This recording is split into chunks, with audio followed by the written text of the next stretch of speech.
जय बाबा की। बाबा नीब करोरी महाराज के सारे ही भक्तजनों को मेरा प्रणाम। संत श्री मौनी जी महाराज से भक्त बात करना चाहते हैं। उन भक्तों को मैं बता दूं कि नवरात्रों की पूजा चल रही है नीब करोरी धाम में, इसलिए संत श्री मौनी जी महाराज के आश्रम में हम नहीं पहुंच पा रहे हैं। महाराज जी इस कलयुग के अद्भुत संत हैं, इसमें कोई शक नहीं। महाराज जी से जिसको भी हमने मिलाया है, चाहे वह फरकाबाद का हो, चाहे आसपास का हो, उसके काम बने हैं। जिस भावना से जो आया है उसका वह कार्य पूरा हुआ है। संत श्री मौनी जी महाराज हैं ही इतने प्यारे। महाराज जी के जब दर्शन करते हैं, महाराज जी का आशीर्वाद पाते हैं तो मुझे भी बहुत आनंद आता है। आप लोग फोन कर रहे हैं, आप लोगों के नाम भी लिखे हैं, पर थोड़ी सी बाबा की कृपा से व्यस्तता बाबा के धाम में ही है, वो आप सबके आशीर्वाद से है। महाराज जी से बात होगी, आप सब लाइव बात करेंगे, नो डाउट। किसी भी तरह का शक नहीं करना, संशय नहीं लाना, पर समय लग सकता, हो सकता है कि अभी आपकी किस्मत में ना हो बात करना महाराज जी से। इसीलिए नवरात्रों भर हम किसी भी भक्त की बात नहीं करा पाएंगे। और नवमी को नीब करोरी धाम में भंडारा होगा। आप सबको लगता है कि आप सबको सहयोग करना चाहिए। माँ दुर्गा की स्थापना हुई है, प्रतिदिन हवन हुआ है, तो नवमी के दिन सुबह पाठ होता है, हवन होगा, लगभग 2 घंटे हवन चलता है नवमी को। उसके बाद आरती, और आरती के बाद कन्याओं को बैठाला जाता है और फिर कन्याओं को प्रसाद दिया जाता है, वो खाती हैं, दक्षिणा दी जाती है। बड़ा आनंद आता है। पिछले वर्ष की भी आप देख सकते हैं, उससे पिछले वर्ष की भी आप वीडियो देख सकते हैं। बराबर आप देख सकते हैं कि नीब करोरी धाम में कितनी बड़ी संख्या में बच्चे आते हैं और प्रसाद पाते हैं। सुबह दही जलेबी का भंडारा कन्याओं के लिए, उसके बाद जो बाबा के भक्त हैं, आम भक्तों के लिए हलवा, पूड़ी और सब्जी बनेगी, उसका भोग लगेगा। और भोग लगने के बाद जब तक बाबा की कृपा होगी तब तक ये बांटा जाएगा। बाबा का अद्भुत धाम है, ये देख रहे हैं आप, नीब करोरी धाम। और यहाँ से 35 किलोमीटर की दूरी है किला घाटी, जहाँ पर बाबा नीब करोरी महाराज ने अपने हाथों से विशाल प्रथम हनुमंत लाल जी बनाए हैं, जिनकी सेवा का सौभाग्य बाबा ने अपनी ऐसी असीम कृपा करी है हम पर कि हमारे पास वर्णन का कोई शब्द नहीं। जैसे हम भजन नहीं गा पाते थे, आप देखते हैं यूट्यूब पर भजन भी गा लेते हैं, इसी तरह से कभी भी श्री हनुमान जी का चोला हमने नहीं चढ़ाया। श्री हनुमान जी के चोला चढ़ते हैं, श्रृंगार होता है, श्री हनुमान जी की अखंड ज्योत जल रही है, और वहाँ पर एक पंडित जी हैं, वो सेवा करते हैं। ये कृपा ही तो है बाबा की। जब जब कोई परेशानी लगती है, हम संत श्री मौनी जी महाराज के पास जाते हैं और उनको बताते हैं। महाराज जी अपना आशीर्वाद देते हैं, ऐसी करुणा में अमृत बरसा देते हैं कि मेरे सारे कार्य बनने लगते हैं। हजारों की संख्या में भक्तों के काम हुए हैं, और आगे भी हमारा तो एक मन में संकल्प है कि हम सनातन धर्म के लिए जितना जो कुछ त्याग बलिदान कर सकते हैं वो हम अवश्य करेंगे। हम सब सनातनी हैं, हमारी कोई जात बिरादरी नहीं है, हम जात बिरादरी में नहीं बटेंगे, हम सिर्फ सनातनी हैं। हम सनातन के लिए सोच रहे हैं कि एक दिन ऐसा आएगा कि आप भी सोचेंगे कि हर सनातनी के लिए हम कुछ ना कुछ सहयोग करते रहें, उसके जीवन में खुशियां आती रहें। जब भी आप भगवान के पास जाएं तो एक बार मेरे कहने से एक ही बार कर लेना, अपने माता पिता के पैर छूकर भगवान के पास जाना, भगवान मिल जाएंगे उस दिन।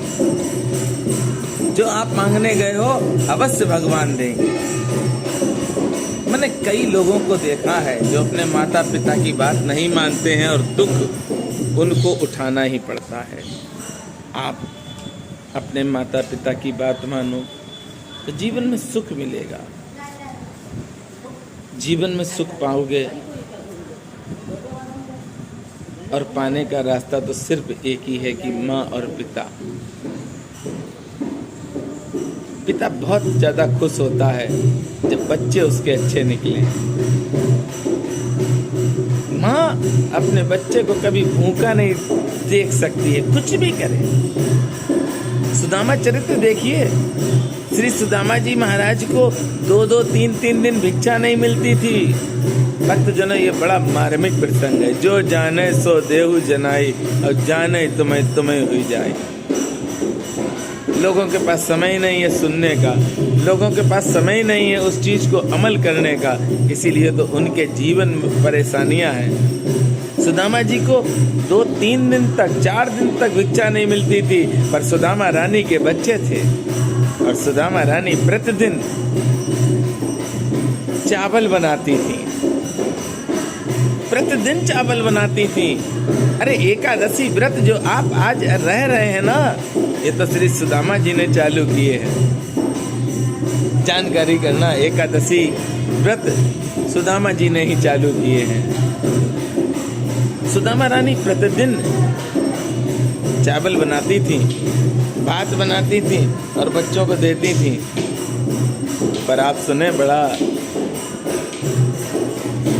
कष्टदायी है सुनना भी कि बच्चे भूखे होते थे और बच्चों को खिलाने के लिए वह चावल का एक छोटा सा आडंबर करती थी, क्योंकि चावल तो थे नहीं उनके पास।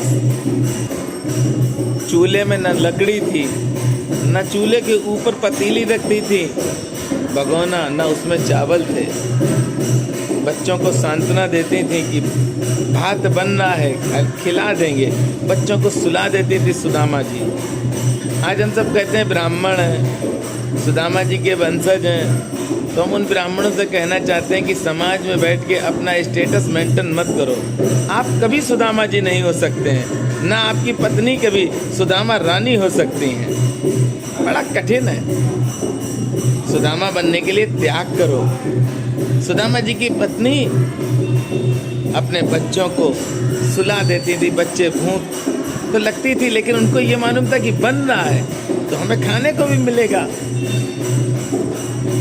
और बेचारे सो जाते थे, दूसरे दिन सुबह उठते थे, फिर भूख लगती थी। माँ कहती थी परेशान ना हो, कल कुछ नहीं मिला, अरे आज कुछ मिलेगा और तुम्हें खिलाएंगे। संत बहुत कठिन जीवन जीते हैं और असंत 5 स्टार जीवन जीते हैं। हमारे सनातन धर्म को कमजोर अगर कोई कर रहा है तो एक सिर्फ ये है कि ये बिरादरी खत्म होनी चाहिए। हम सब सनातनी हैं। संत श्री मौनी जी महाराज से आप बात करें, आपकी बात होगी, पर ये नवमी हो जाए, नवमी के बाद आप सबकी हम लाइव बात कराएंगे। सुदामा चरित्र इतना मार्मिक है। 2 चरित्र ऐसे हैं जिनको सुनेंगे आप तो बड़ा आनंद आएगा। उद्धव जी का प्रसंग बड़ा मार्मिक है और बड़ा ही आनंद आता है उसको सुनिए, लेकिन सुनना बड़ा कठिन है। दूसरा सुदामा चरित्र, ये रियाज करिए, पढ़िए भी और सुनिए भी। इनको पढ़ने से, सुनने से जीवन में जो भी कलेश हैं, जो भी परेशानियां हैं, वो अपने आप आपके पास से दूर हट जाएंगी। उद्धव जी का प्रसंग भी बड़ा ही मार्मिक है। अक्सर हम सुनते हैं तो बीच में ही रोकना पड़ जाता है। कभी भी हमने पूरा उद्धव जी का प्रसंग नहीं सुन पाया। धीमे धीमे धीमे धीमे करके हमने सुदामा चरित्र को तो सुना, पढ़ा। ये सब संत हैं, और संतों के पास वो मिल जाता है जिसकी आपने कल्पना नहीं की होगी। इसीलिए संत श्री मौनी जी महाराज के पास हम आपको लेकर जाते हैं। मेरा अपना व्यक्तिगत स्वार्थ भी है, क्योंकि जब हम भला करेंगे आपका तो हमें लाभ प्राप्त होगा, प्रभु हमें लाभ देंगे ही।